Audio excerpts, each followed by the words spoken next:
अबला जीवन हाय तुम्हारी यही कहानी, आंचल में है दूध और आंखों में पानी। मित्रों, एक पंक्तियां हैं कविवर मैथिली शरण गुप्त की, जिन्होंने यशोधरा चंपू काव्य लिखा और उस काव्य के यशोधरा कविता में उन्होंने नारी की समस्या पर प्रकाश डाला है, चित्रण किया है। तो आज के मेरे वीडियो का विषय यही है साथियों। आशा है आपको अच्छा लगेगा, और यदि आपको यह अच्छा लगे तो मेरे चैनल को अवश्य सब्सक्राइब करें, ताकि हिंदी का सम्मान पूरे विश्व में बढ़ सके, भारत में राजभाषा राष्ट्रभाषा बन सके और मैं बेहतर कार्य हिंदी भाषा साहित्य पर कर सकूं। तो आइए शुरू करते हैं हम यशोधरा काव्य का, जो मैथिली शरण गुप्त द्वारा रचित है। उन्होंने नारी की समस्या पर लिखा है और इस पर उनका क्या नारी भावना है, इस पर हम लोग आगे बढ़ते हैं।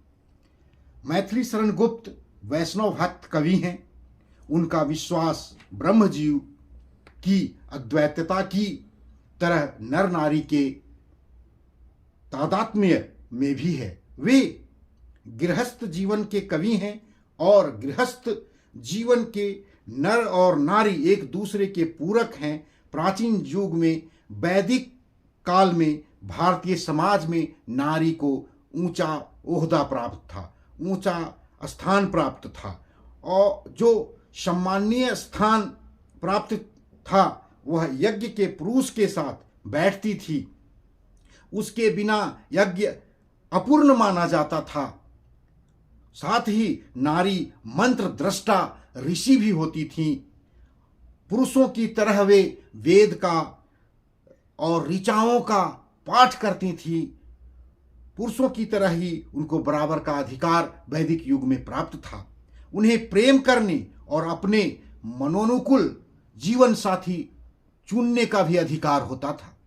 लेकिन समय के परिवर्तन के साथ ही जिस तरह से पति या प्रेमी का वर्ण करने का उन्हें अधिकार प्राप्त था, उसे धीरे धीरे स्नेह स्नेह नारी की स्थिति में ह्रास की ओर ले जाता हुआ आज का युग आगे बढ़ता गया। श्रम और संपत्ति के विभाजन के लिए सिद्धांत के विस्तार के साथ स्त्री पर पुरुष का परमाधिकार स्थापित हो गया। नारी पर पुरुष अधिकार कर लिए, स्त्री श्रम और संपत्ति के अधिकार से वंचित कर दी गई। इस तरह के अन्यायपूर्ण कार्य बढ़ते चले जा रहे हैं। वह पुरुष की संपत्ति की अधिकारिणी नहीं होकर उसकी दासी मात्र बनकर रह गई। उसके जीवन और मृत्यु का निर्णायक पुरुष बन गया। वह भोग की वस्तु भर रह गई। इस प्रकार की समस्या बढ़ती गई। उसका एकमात्र काम पुरुष की अंकशायिनी बनकर उसकी सेवा करना, उसके काम में मदद करना, उसका वंश वृद्धि करना, संतान उत्पन्न करना, ये सब उसका मुख्य काम रह गया। पुरुष एक साथ कई पत्नियों का स्वामी हो सकता है, पुरुष एक साथ कई स्त्रियों से शादी कर सकता है, लेकिन नारी इस अन्याय को सहन करने के अलावा कुछ नहीं कर सकती, मुंह नहीं खोल सकती। यदि वह अपना मुख खोलती है तो उसके साथ और भी अन्याय होता है। पति की मृत्यु के बाद उसे सती होने के लिए विवश किया जाता है और प्रेरित भी किया जाता है। इस तरह से करते करते जो है सो युग जो है नारियों की स्थिति को बिल्कुल ही ह्रास की ओर ले जाने लगा। आगे चलकर इस स्थिति को सुधारने के लिए नारियों ने अपनी नियति मान ली। अपनी इस स्थिति के विरुद्ध उसके मन में कोई क्षोभ का भाव नहीं रहा, दुख की भावना नहीं रही। और ऐसा इसलिए होता गया क्योंकि शिक्षा से नारी को वंचित कर दिया गया। नारी शिक्षा से वंचित होती चली गई, प्रतनता की बेड़ियों में बढ़ती चली गई, अशिक्षित हो गई। ऐसा हो गया कि प्रत्येक अत्याचार को सहर्ष ही स्वीकार करने लगी और वो अत्याचार के लिए प्रस्तुत होने लगी। कालांतर में, बाद में नारी के प्रति पुरुष की निर्ममता, कठोरता, निर्दयता और उदासीनता की भावना में अतिशय वृद्धि होती गई। वह पूर्णतः निरंकुश स्वेच्छाचारी और अत्याचारी पुरुष की दासी सी बन गई। वह जी भर के नारी को कुचलने, मसलने और खेलने के लिए पुरुष स्वतंत्र हो गए। जब जी चाहा उसे ठुकरा दिया और जब जी चाहा उसका परित्याग कर दिया। मुक्ति की खोज में तपस्या के मार्ग पर चल पड़ा, सिद्धि के अनुसंधान में लग गया। उस नारी के द्वारा उसके भीतर तड़पती और कलपती ही अपने द्वार के भीतर, घर के भीतर रह गई। नारी की ऐसे ही दयनीय स्थिति के प्रति गुप्त जी ने यशोधरा के इन पंक्तियों में संकेत किया है।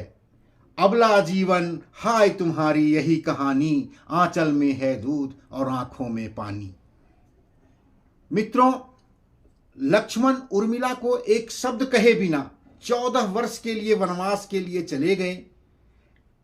इस समस्त अवधि में उर्मिला के जीवित वैधव्य भोगना पड़ा। उनको एक विडो की तरह लाइफ जीना पड़ा। तो उनका मन हाहाकार में डूबा हुआ रहा। वन में राम के साथ तो सुख दुख की छाया की तरह लगी रहने वाली सीता निर्वासन का पुरस्कार मिला। वो साथ गई तो एक प्रकार का साथ रहने का पुरस्कार हो गया उनके लिए। लेकिन उर्मिला को महल में वैधव्य भोगना पड़ा, एक विडो लाइफ जीना पड़ा। 14 वर्ष तक लक्ष्मण के बिना, अपने पति के बिना रही। मर्यादा पुरुषोत्तम की रक्षा के लिए राम ने सीता को गर्भ देकर एकाकी वन में निर्वासित कर दिया। उनको देश निकाला कर दिया, राज्य से बाहर कर दिया। मध्यकाल में विष्णु प्रिया को रोते छोड़कर चैतन्य महाप्रभु बनने चले गए। इसी प्रकार के कई उदाहरण हैं। महाभारत काल में द्रौपदी को भरी राजसभा में बड़े बुजुर्गों के सामने, गुरुजनों के सामने नंगी की गई। उसका अपराध क्या था? उसके पुरुषों ने, उसके पतियों ने बिना उसके इच्छा जाने, बिना उसकी मर्जी के उसे दांव पर लगा दिया और जुए में हार गए। इस तरह से बिना दोष के, बिना कोई गुनाह के ही द्रौपदी अपमानित की गई। साथ में इस तरह के व्यवहार के लिए पुरुष स्वतंत्र थे। पिता की आज्ञा को ऋषि पुत्र मां की ग्रीवा काट दिया करते थे। ऐसा उदाहरण भगवान परशुराम का है, जो अपने पिता का आदेश पालन करते हुए अपनी माता का गर्दन काट दिए थे। हालांकि उन्होंने कहा था पिता से कि पिता ने कहा कि मैं खुश हूं, तुम वरदान मांगो, तो उन्होंने, भगवान परशुराम ने कहा कि मेरी मां को जीवित कर दे। वो एक अलग बात है, लेकिन पिता के आदेश से, यानी पुरुष के आदेश से एक स्त्री का गर्दन काट दिया जाता है। इस तरह से अनेक उदाहरण हैं। आपने सुना ही होगा कि इंद्र ने अहिल्या को छला, उनको प्रताड़ित किया और उसका दंड उनके पति ऋषि मुनि जो भी उनके पति थे, उन्होंने अहिल्या को ही दंडित कर दिया। इस प्रकार वह शिला की बन गई, वह पत्थर हो गई। बाद में वो एक अलग बात है कि श्री रामचंद्र जी जो है त्रेता युग में अवतरित होते हैं और जब उस राह से जाते हैं तो उनके चरण की धूलि पड़ती है और चरण के स्पर्श से वह शिला जो अहिल्या बनी हुई थी, पत्थर, वह एक सुंदरी में परिवर्तित हो जाती है, एक नारी में परिवर्तित हो जाती है। वो एक अलग बात है, लेकिन उनको श्रापित किया गया, उनको श्राप दिया गया पति के द्वारा और वह पत्थर हो गई। इस प्रकार से नारी ही बार बार प्रताड़ित होती है। तो ये समस्या को गुप्त जी ने, मैथिली शरण गुप्त ने रखा है। हालांकि मुझे अभी तक उनकी इस कविता में नारी की समस्या को रखना, सहानुभूति प्रकट करना दिख रहा है, पर उसके समाधान के मार्ग में उनका कुछ भी दिखाई नहीं पड़ता। और इस प्रकार से अगर देखा जाए तो शकुंतला को दुष्यंत ने अपने पत्नी के रूप में रखकर फिर भुला दिया। रंभाओं, मेनकाओं पर ऋषियों का मन डोलता रहा। नारी पांव में नुपुर बांधकर थिरकती रही, अपनी अथाह अकथ पीड़ा भोगती रही। इस प्रकार पीड़ा भोगती हुई सिसकियों में डूबी रही। श्रद्धा को त्याग कर ईड़ा में दिलचस्पी दिखाने वाले, उससे कीड़ा रचाने वाले मनु को छूट प्राप्त थी और उसी ठुकराई हुई श्रद्धा को अपने भीगे आंचल पर मन का सब कुछ रखकर मित्रों संधि पत्र लिखना पड़ा। मां ममता वात्सल्य निष्ठा की प्रतिमूर्ति होकर भी नारी ने बहुत कुछ भोगा और सहा, भोगती रही, सहती रही। यशोधरा भारत की ऐसी ही हतभागिनी और दुर्दशा को सहने वाली नारियों की परंपरा की एक नारी थी, जिसे सुषुप्तावस्था में, सोए हुए अवस्था में एक छोटे से पुत्र को गोद में छोड़कर, सिद्धार्थ जो हैं वो सोए हुए राहुल जैसे छोटे पुत्र को सुषुप्तावस्था में माँ बेटे को छोड़कर, यशोधरा को छोड़कर चले गए, आधी रात को निकल गए छोड़कर, और वृद्ध सास ससुर का भी भार छोड़ गए अपनी पत्नी पर। अपने माता पिता जो यशोधरा का सास ससुर थे, उनका भी भार उसी महिला पर हुआ, उसी नारी पर पड़ा। एक ओर उसकी आंखों में उमड़ता हुआ आंसू था, पति के वियोग का दुख था, दूसरी ओर पुत्र की ममता विवश करती थी कि क्या करें। उसका आंचल दूध से भीगता है, वह दो पांटों के बीच पीसी जाती है, वह घर भी छोड़ नहीं सकती और बाहर भी जा नहीं सकती, विसर्जन भी नहीं कर सकती, और उसकी पीड़ा कितनी दारुण है, कितनी दुखदाई है, उसकी याचना भी नहीं कर सकती, असह्य दुख को सहती है। इसी की करुण कहानी, इसी की करुणामयी कहानी मैथिली शरण गुप्त जी ने अपने इस उद्गार में कहा है, जो मैंने 2 बार कहा। गुप्त जी को युग युग से प्रताड़ित, उपेक्षित, दलित दमित नारी के प्रति सहानुभूति है, परंतु नारी को मुक्ति पुरुष से स्वतंत्र और अलग होने के लिए नहीं उनका विचार है। वो नारी घूटती रहती है, सिसकती रहती है, हाकार खाती हुई भी सागिर की तरह स्वयं को मर्यादा के बंधन में समेटे रहने के लिए विवश है। नारी कोमल है, अवयव का कोमलता लेकर वह सबसे हारती है, वह हारती रही है, वह अबला है, उसका एकमात्र संबल तो पुरुष है, पुरुष नारी का संबल है। यदि नारी पुरुष का संबल नहीं हो तो नारी निराधार है, नारी का जीवन बेकार है यदि पुरुष का संरक्षण नहीं है। पुरुष नहीं है, संबल नहीं, निराधार नारी जीवन सागर में कैसे संतरण करे। जीर्ण तरी भूरी भार देखे भरी एरी, दूर पंथ कठिन पार निशा है अंधेरी। पति रात में अकेली सोते छोड़कर चला गया, उसके जीवन में अंधेरा व्याप्त हो गया। संभवतः अब कभी उसकी जिंदगी में सवेरा नहीं होगा। यशोधरा का मन पश्चाताप में डूब गया। पति ने उस पर अविश्वास किया, यह घटना उसके लिए घोर लज्जा की बात है।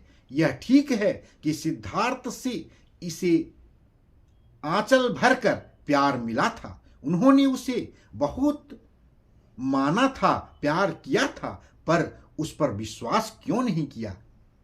वह कहना चाहती है, यशोधरा कहती है, क्या विश्वास करते तो क्या मैं उनके प्रगति के मार्ग पर, उनके सिद्धि के मार्ग पर मैं बाधा बनती? नहीं बनती।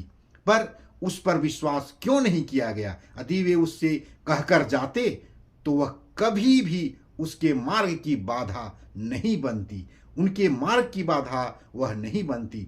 उसके स्वामी सिद्धि हेतु गए हैं, वह उसके लिए बहुत ही सिर ऊंचा करने वाली बात है। महत लक्ष्य की सिद्धि के लिए गए हैं, यह बात उसके लिए गौरव की है, पर चोरी चोरी गए, अफसोस इसी बात की है। उसके मन में निष्ठुर कहने के लिए कुलबुलाता हुआ मन, पर यह सोचकर ऐसा नहीं कर पाती, क्योंकि संभवतः वे उसी सजल नेत्रों से उसे निहारते हुए, उस पर तरस खाते हुए ही गए होंगे।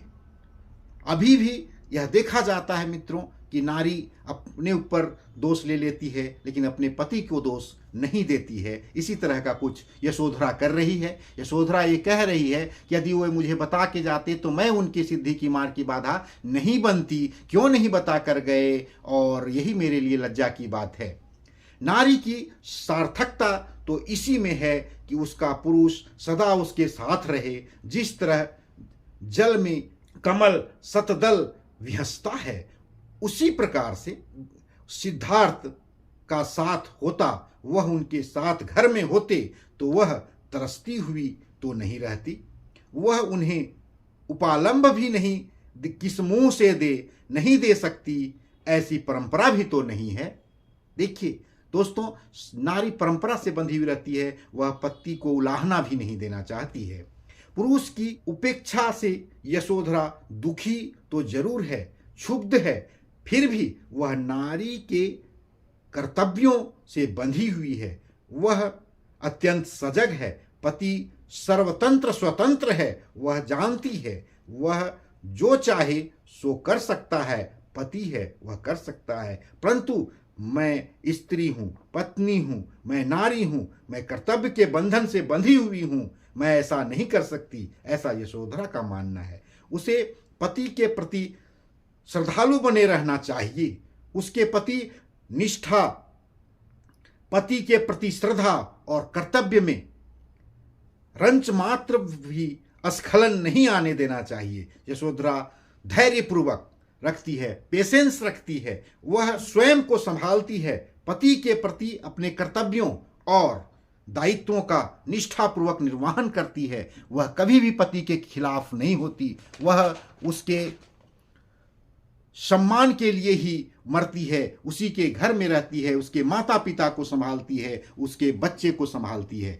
नारी के लिए पुरुष की आलोचना करना वर्जित है, वह भी ऐसा नहीं करेगी तो अपने संतान को पति के लिए लौटते की प्रतीक्षा में है, संतान के साथ वह है, वह ऐसा इसलिए कर रही है ताकि नारी के कर्तव्य पर कोई लांछन न लगाया जा सके। सिद्धार्थ समझें या न समझें, परंतु यह सच है कि अबला यशोधरा का बल पाकर उसके पति सिद्धार्थ से और बुद्ध बने, गौतम बने, सौगत बने और बुद्ध बने, वह उनके समक्ष तन कर खड़ी हो जाती, अपने अधिकारों की मांग करती, तन कर खड़ी हो जाती, अपने आंसुओं की बेड़ियां उनके पांव में बांध देती, पहना देती, तो क्या सिद्धार्थ सिद्धि की जय यात्रा पूरी कर पाते? दोस्तों, बिल्कुल नहीं कर पाते। यदि पत्नी अगर अड़ जाती, वह उनके खिलाफ हो जाती, वह आंसू की बेड़ियों में बांध देती, वह पुत्र उनके माता पिता के बारे में उनसे कहने लगती, तो वह सिद्धि के मार्ग में कतई नहीं जा पाते और वह सौगत, गौतम या बुद्ध नहीं बन पाते, सिद्धार्थ ही रह जाते। यह नारी का त्याग ही है जिसके बदौलत सिद्धार्थ गौतम बुद्ध बन सके। यशोधरा मन को संभालती है, यशोधरा मन को संभालते हुए उसके भीतर की युग युग की नारी व्याकुल प्रश्न कर बैठती है, सिद्धि मार्ग की बाधा नारी फिर उसकी क्या गति है? अब समझने की बात है कि वह सोचती है कि अगर मैं बाधा बनती हूं तो ये कहा जाएगा, ये पंक्तियां इस प्रकार हैं, सिद्धि मार्ग की बाधा नारी फिर उसकी क्या गति है? मुक्ति भी अंततः नारी ही है, फिर नारी को पुरुष सिद्धियों की मार्ग की बाधा क्यों मानता है? यशोधरा दत्तचित्त होकर घर गृहस्थी संभाल लेती है, वह आदर्श गृहिणी के समान कर्तव्यों का निर्वहन करती है, पुत्र वियोग में तड़पते सास ससुर को सहारा देती है, राहुल को पिता की कमी खलने नहीं देती, वह इन सारे दुखों को भाग्य का खेल मानकर सह लेती है। उसे यह अधिकार भी प्राप्त नहीं था कि वह पति की खोज में घर से बाहर जा सकती थी। अगर जा सकती तब अवश्य पति से पूछती कि उन्होंने ऐसा क्यों किया, ऐसा क्यों किया उन्होंने। यशोधरा ने शुद्धोदन को भी सिद्धार्थ के संधान में जाने से मना कर दिया। वह उस समय तक पति की प्रतीक्षा करती रही जिसकी सीमा उसे स्वयं ज्ञात नहीं थी। यशोधरा ने परंपरागत कठोर नारी धर्म का पालन किया। वह यह भी जानती थी कि उसके पति लौटकर भी वापस आएंगे, परंतु वह उनका दर्शन पति के रूप में नहीं कर पाएगी। वह तो एक सन्यासी होंगे, गृह त्यागी होंगे, सन्यासी होंगे, गृह त्यागी होंगे। यशोधरा काव्य में गुप्त जी ने नारी की विवश दशा का चित्रण किया है। गुप्त जी अपने इस चंपू काव्य यशोधरा में युग युग की दास्ता में बंधी नारी की किसी तरह की सूधी की प्रस्तावना नहीं की है, सर्वत्र उसके परंपरागत रूप का ही चित्रण किया है। दुख की ज्वालाओं में धधकते हुए नारी को धैर्यपूर्वक पति के प्रति वफादार बने रहने, कर्तव्यनिष्ठ बने रहने का अनुशासन और उपदेश दिया है। हालांकि उनका नारी के प्रति सहानुभूति है, समस्या को तो समझते हैं पर कोई समाधान नहीं देते, उसे अनुशासन में बांध कर रखने का ही उपदेश देते हैं। ऐसे ही अनुशासन और उपदेश से अनुशासित और संयमित उनका यह उद्गार है, यवला जीवन हाय तुम्हारी यही कहानी, आंचल में है दूध और आंखों में पानी। मित्रों, गुप्त जी की यही नारी भावना है, उनकी नारी भावना का यही आदर्श है। तो इस वीडियो में इतना ही। यदि आप मेरे चैनल हिंदी की पाठशाला पाई अजय पांडे को सब्सक्राइब करेंगे तो मेरा मनोबल बढ़ेगा और भी वीडियो आपके सामने मैं प्रस्तुत करता रहूँगा।